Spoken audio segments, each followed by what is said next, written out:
အားလုံးပဲမင်္ဂလာပါကျွန်တော်ဒီနေ့မှာတော့ TikTok အကောင့်ကိုဖျက်ချင်တဲ့မိတ်ဆွေတို့တဲ့ကျွန်တော်ဗီဒီယိုလေးနဲ့ရှင်းပြပေးထားပါတယ်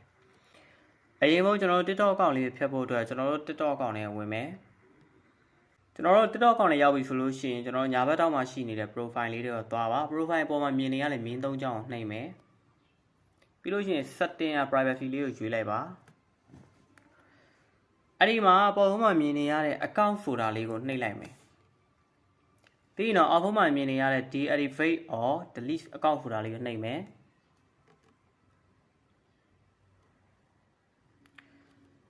ဒီကိုရောက်လာပြီဆိုလို့ရှိရင်ပေါ်ဖုန်းမှာမြင်ရတဲ့ deactivate account folder ကတော့ကျွန်တော်တို့အကောင့်ကိုယာယီခဏပိတ်လိုက်မှာဖြစ်ပြီးတော့ကျွန်တော်တို့အကောင့်ကို TikTok ရဲ့ search bar မှာ blue မှာရှာလို့မရအောင်ခဏပိတ်ထားလိုက်မှာဖြစ်ပါတယ်ဒုတိယတစ်ချက်ကတော့ delete account permanently ဆိုတာကျွန်တော်တို့အကောင့်ကိုအပီးတိုင်ဖြတ်သိမ်းလိုက်မှာဖြစ်ပါတယ်မိတ်ဆွေတို့ကကိုယ်စင်ပြရာလေးကိုရွေးပြီးတော့နှိပ်လိုက်ပါ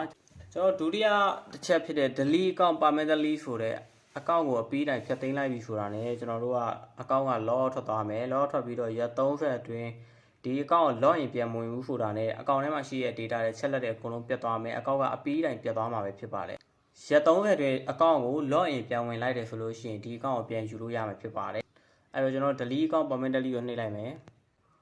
ဟုတ်ပြီဒီစီကိုရောက်ပြီဆိုလို့ရှိရင်ကျွန်တော်တို့အပေါ်ဖုန်းက I am leaving ဆိုတဲ့အချက်လေးကိုအမှန်ချစ်လေးချစ်လိုက်ပြီးပြီဆိုလို့ရှိရင်အောက်မှာရှိနေတဲ့ continue ကိုနှိပ်လိုက်ရုံပါပဲဒါမှမဟုတ်ရှင်မိတ်ဆွေအကောင့်က log out ဖြစ်သွားပါပြီ TikTok ကနေပြီးတော့ရက်30အတွင်းမိတ်ဆွေကပြန်မဝင်ဘူးဆိုလို့ရှိရင်မိတ်ဆွေရဲ့ဒီအကောင့်ကအပေးတိုင်ပြတ်သိမ်းသွားမှာဖြစ်ပါတယ်ယာယီပိတ်တဲ့အကောင့်ဆိုလို့ရှိရင်တော့မိတ်ဆွေ login ကြိုက်တဲ့ချိန်ပြန်ဝင်လိုက်ရုံနဲ့အကောင့်ကိုပြန်ရမှာပဲဖြစ်ပါတယ်